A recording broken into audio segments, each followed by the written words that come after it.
How's it going, Tube Tech students? I have a question for you. Do you guys read? You guys are 5. You guys barely know how to spell my channel name. You just slapped your greasy Chick-fil-A sauce covered fingers on your parents' iPad and somehow made your way to my channel. I understand that, and I'm not mad at you for that. Thank you for that, but stop giving me your parents' money with their credit card. Anyway, I ask all of that to essentially bring up the fact that if you do enjoy reading, you are missing out. There is an amazing book that you have never heard of. And I mean never. It sometimes feels like I am the only person alive who knows about this book, despite reading it in school. So I know there is at least 2 other people who read this book with me. And that book is called House of the Scorpion by Nancy Farmer. Yep, I can see the confused comments now, all the dislikes talking about what the fuck is bro yapping about? Why hasn't he reacted to the next part of the Walton Files yet? 1, it's not out. 2,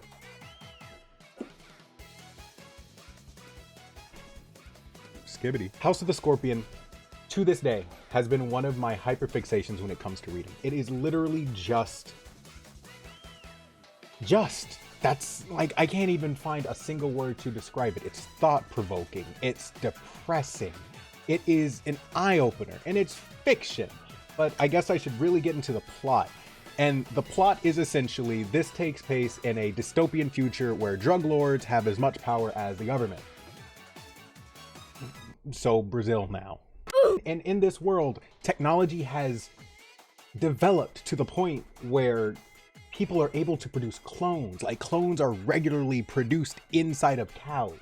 And these rich drug lords harvest clones of themselves so they can harvest their organs and live longer and extend their reign. And we follow the clone of one of the drug lords, El Patron. And that clone's name is Mateo Alacran. I don't want to say it with an accent, but the audiobook I've listened to 7 times only has the accent. So I'm gonna keep saying Mateo Alacran. And it follows his adventures as he grows up, raised in a small poppy field by his caretaker, Celia. And so one day he gets introduced to the main branch of the family and is exposed to the world that all of these people live in, like the outside world, actively learning about life. He makes, I almost said friends, he makes one friend who treats him like not dirt, because once they learn that he's a clone, they start treating him like scum. Less than food. Oh my god, Brandon, stop. Like, they treat him awfully until El Patron shows up, and that's when we get the twist that El Patron has no intention of harvesting Matt's organs. He plans on finally passing off his estate to his clone so he can live vicariously through him. You can do that? And there are parts of the book where it does seem like El Patron is guiding Matt's decisions. It's really interesting. But I physically cannot say anything else about this book because I don't want to spoil it for you guys. This is such an enthralling read. It goes into not just Matt, but like the ethics of what makes a human, what gives someone the right to have rights, essentially. It delves into slavery and whether or not it is truly ethical or not, depending on what a person's crimes are. Does a person committing a crime mean that they should be relegated to slavery?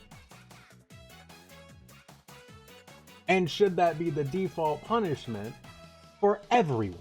Because the second you cross the government, or in this world, the drug dealers, your fate is in their hands. You can go into slavery just like that. And it's so interesting. I just love this book so much. To this very day, I love it so much. It is one of the only audiobooks I have on Audible.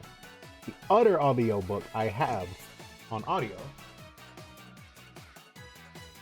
is The Lord of Opium, the sequel to The House of the Scorpion. I've only read this book twice at this point because I'm still so hyperfixated on the first one. It doesn't feel right to just jump into this one without reading the first one. And this one follows the adventures of Matt after the passing of El Patron because of course it was his plan all along to pass on.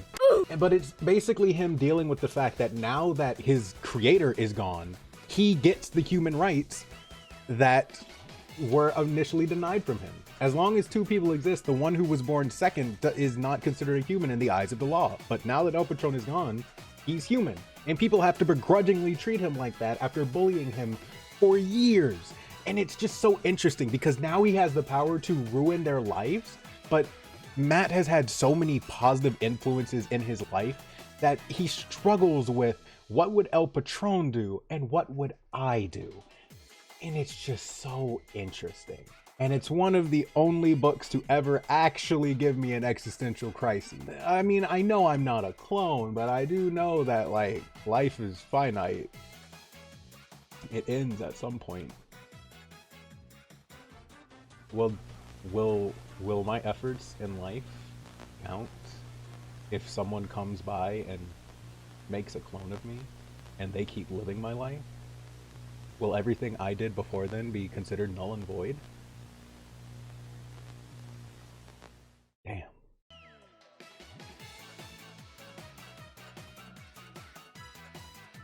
Sometimes I imagine the characters in this book as DDLC characters.